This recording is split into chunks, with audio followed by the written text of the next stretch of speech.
सतगुरु हमें सिमरन से ज़्यादा भजन करने के लिए क्यों कहते हैं?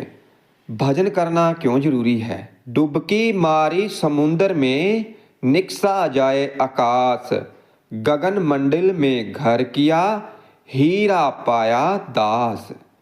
साध संगत जी, हम सभी नाम का सिमरन करते हैं, नाम को जपते हैं, मगर हमारे में से कोई कोई ही ऐसी भाग्यशाली जीव आत्माएं हैं जो कि भजन करती हैं। इसलिए भाई, हमारे सतगुरु ने बताया है कि सिमरन से ज़्यादा जरूरी है भजन करना, मगर हम ये जरूरी काम ही नहीं करते हैं। अब जैसे मान लो कि 100 लोग हैं, तो इन लोगों में से सिमरन कितने लोग करते हैं और सिमरन के बाद भजन भी करते होंगे, तो आपको ये जानकर हैरानी होगी कि 100 में से 100 लोग ही केवल सिमरन ही करते हैं, भजन तो करते ही नहीं हैं। और अगर यही अनुमान हम 500 व्यक्तियों का लगा लें, तो इनमें से कितने व्यक्ति होंगे जो कि नाम के सिमरन के बाद भजन भी करते होंगे? तो फिर हम पाएंगे कि इन 500 लोगों में से केवल 2 लोग ही ऐसे होंगे जो कि नाम के सिमरन के बाद भजन भी करते होंगे। क्योंकि भाई, सिमरन के बाद भजन जरूरी है और हम भजन ही नहीं करते हैं।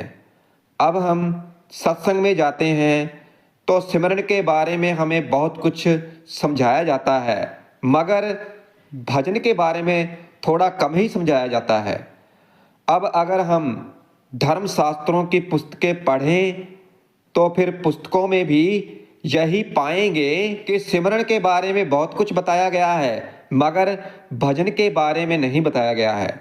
और सिमरन के बारे में और शब्द धुन के बारे में आपको समझा तो दिया जाएगा, मगर हमें भजन के बारे में क्यों नहीं बताया जाता?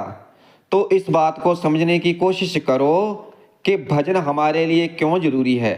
इसलिए इस समय, इसी वक्त हमें एक नई चीज जीवन में ढालने की कोशिश करें। संकल्प करें कि इस समय में, इसी वक्त भजन की बैठक में जरूर बैठेंगे। सिमरन तो करेंगे ही, मगर सिमरन के बाद हम भजन भी जरूर करेंगे।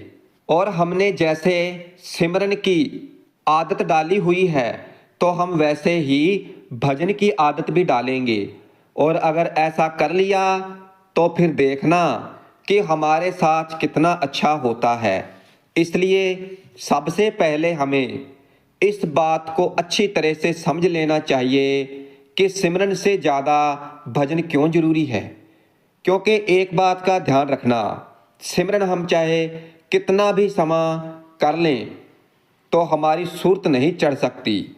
अब कोई कहे कि कोई व्यक्ति नाम का सिमरन कर रहा था और नाम जपते जपते उसकी सूरत चढ़ गई, तो भाई ये नहीं हो सकता, ये संभव नहीं है।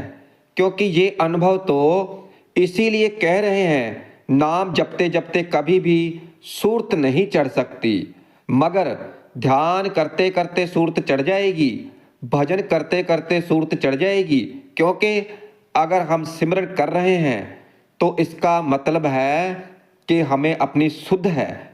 और ये हो सकता है और होता है, 100% सच है कि हम नाम का सिमरन कर रहे होते हैं और हमें अपनी शुद्ध होती है। फिर चाहे वो दुनियादारी हो, सतगुरु की ना हो, नाम की ना हो, मगर होती है। हमें उस समय सोजी होती है, तो नाम जप रहे होते हैं, तो नाम जहाँ तो सतगुरु के स्वरूप के साथ जुड़ के एक रूप हो जाए, फिर भी सिमरन चलता रहता है। जहाँ नाम जप रहे हैं और ध्यान इधर उधर का कर रहे हैं, तो भाई तो भी हमें अपनी स्थिति का ज्ञान है। और भजन एक ऐसी प्रक्रिया है कि जिसमें हमें अपने आप की शुद्ध नहीं रहती है। और जब हमें अपनी शुद्ध नहीं रहती तो हमारी हस्ती खत्म हो जाती है। तो फिर उस समय ही यह शब्द धुन और शब्द का प्रकाश जहाँ ये भजन, तो ऐसी अवस्था में सुरत चढ़ती है। और ऐसा नहीं कि नाम जपते रहे। अब जैसे सतगुरु सत्संग फरमा रहे होते हैं और आपने देखा होगा कि उस समय बहुत सारे भाई और बहन चिल्लाने लगते हैं, रोने लगते हैं, सोचते हैं कि क्या हुआ उनके साथ, क्योंकि भाई इस समय सतगुरु सत्संग फरमा रहे होते हैं तो उस समय व्यक्ति नाम नहीं जप रहा होता। उनके चेहरे को देखकर अपनी सुध बुध भूल जाता है। व्यक्ति अपने आप को पूरी तरह से भूल जाता है कि मैं कौन हूँ। तभी तो वो इतनी सारी बैठी हुई संगत में चिल्लाने लगता है, चीखने लगता है। क्योंकि जब तक सुध बुध नहीं रहेगी तब भजन थोड़ी बनेगा। भजन तभी बनेगा बाजे ही धुन अधारा, आप बजावे बजावन हारा। आप बजाए। तीसरी पातशाही श्री गुरु अमरदास जी ने कहा है, वो आप बजाता है और हमें सुनाई देती है। और ये हमें सिमरन करते समय नहीं, भजन करते समय सुनाई देती है। तो भाई भजन इसलिए जरूरी है और हम भजन ही नहीं करते हैं। इसलिए भजन करने का प्रण करें आज से और अभी से। पहले ध्यान करो फिर भजन करो, मगर करो जरूर। इसलिए ध्यान रखना, भजन करते समय ऐसी ऐसी बातों का ज्ञान हो जाता है जिनका चाहे हम कितने भी वैद शास्त्र पढ़ लें, फिर चाहे कितने भी सत्संग सुन लें, फिर भी हमें वो ज्ञान समझ में नहीं आता है। और समझ तो जब ही आएगा जब एक चित्त होकर और उस चित्त में केवल शब्द हो, सतगुरु हो और कोई नहीं होना चाहिए। और फिर चाहे कोई भी युग हो, जैसे अब कलयुग चल रहा है और इस युग के अंदर केवल एक ही सच है और वो है शब्द, नाम। और शब्द की सच्चाई हमें भजन में पता चलती है, केवल भजन में। और सारा ही ज्ञान झूठा है, सारी भक्ति झूठी है और केवल एक शब्द नाम सच है। नाम की भक्ति सच है, सारा सार ही ये शब्द है और कुछ नहीं। इसलिए सभी संत महात्माओं ने इस कलयुग में मुक्ति हासिल करने का केवल एक साधन बताया है, केवल एक ही वो शब्द, नाम, शब्द धुन और शब्द का प्रकाश। उस अंतर में सच को जानना है तो ये सब कुछ केवल भजन के द्वारा ही संभव है, वैसे नहीं। वैसे चाहे हम कितना भी करके देख लें, और देख भी रहे हैं, बड़े ज्ञानी गुणी जिनको सबका ज्ञान है, जिन्होंने सभी वेद शास्त्र पढ़ रखे हैं, सिमरन करते हैं, मगर सब व्यर्थ है। वो केवल काग की तरह हैं। क्योंकि अगर उन्होंने भजन नहीं किया तो अब जो महाराज शिव को आपने फोटो देखी है, मूर्ति देखी होगी, तो हमेशा ध्यान में ही रहते हैं। यहाँ तक कि शमशान घाटों में भी उनकी मूर्ति, फोटो लगी होती है और वहाँ भी ध्यान में। अब इस बात को कभी सोचा है कि उन्हें ध्यान मुद्रा में क्यों दिखाया जाता है? इसलिए ध्यान रखना कि ध्यान की मुद्रा में ही व्यक्ति वो सब कुछ पा सकता है जहाँ उसे ज्ञान हो सकता है, उसे सोझी आ सकती है जो स्थिति में चल रहा है और वातावरण में भी, भविष्य में भी जो होने वाला है और जो घट चुका है, वो सिर्फ ध्यान में। और हमारा हाल है कि हमारे से ध्यान लगता नहीं है, क्योंकि हम इस संसार की माया से बाहर आते नहीं हैं। हम हमेशा ही संसार की माया में उलझे रहते हैं, तो फिर ध्यान कैसे लग सकता है? गुण गोबिंद नाम धुन बाणी, सिमरत शास्त्र वेद बखानी। सारी की सारी सिद्धियां, सारे के सारा शास्त्र और सभी के सभी वेद, सभी धुनें, सभी बाणियां, ये सब बखान होती हैं। सिमरत शास्त्र वेद बखानी, सब कुछ लिखा है, लेकिन गुण गोबिंद नाम धुन बाणी अगर यही नहीं सुनी तो फिर क्या फायदा? इसलिए भाई भजन करो। जैसे बुजुर्ग हो, उठा नहीं जाता, घुटने दर्द करते हैं, नहीं बैठ सकते हो, तो कोई बात नहीं है, फिर आप जिस तरह भी बैठ सकते हो तो बैठ जाओ। नहीं बैठ सकते हो, शरीर साथ नहीं दे रहा है, तो फिर लेटे लेटे भी कर सकते हो। कानों में उंगली डाल लो और लेटे लेटे भजन करो, लेकिन भजन जरूर करो और शब्द धुन सुनने की कोशिश करो, भजन करने की कोशिश करो। फिर जैसे जैसे भजन बढ़ेगा तो फिर वैसे ही धीरे धीरे दुनिया से प्रीति कम होती जाएगी। तंत्र मंत्र सब झूठ है, मत भरमो जग कोय, सार शब्द जाने बिना कागा हंस ना होए।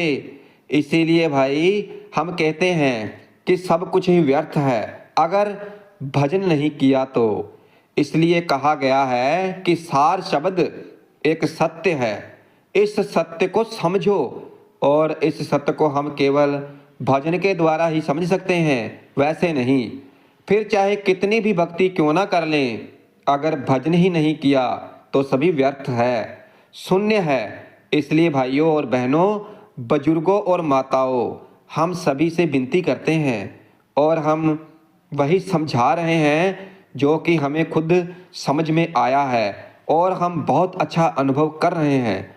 हम आपको कैसे बताएं, क्योंकि लफ्ज़ ही नहीं है। इसलिए खुद अनुभव करो और इसीलिए अभी से, आज से ये प्रण करो कि हम सिमरन तो करेंगे ही, मगर सिमरन के बाद भजन भी जरूर करेंगे। फिर चाहे जब भी समय मिले, शाम को काम से आकर बैठ जाओ, दुनियादारी को, फालतू की बातों के लिए भी समय देते हो, उसे छोड़कर उस समय को अच्छे काम में लगाओ और भजन में बैठ जाओ। अगर सुबह भी उठकर चाहे थोड़े समय के लिए ही सही, मगर जरूर बैठो और भजन में बैठो। और फिर जब ध्यान लगेगा तो फिर वही सारे दिन में याद रखो। इसलिए भजन में बैठो और भजन को बढ़ाओ और भजन की बैठक को बढ़ाओ। ऐसी बैठक बनाओ कि हम पूरे दिन में 2 घंटे, 2.5 घंटे, 3 घंटे भजन करेंगे।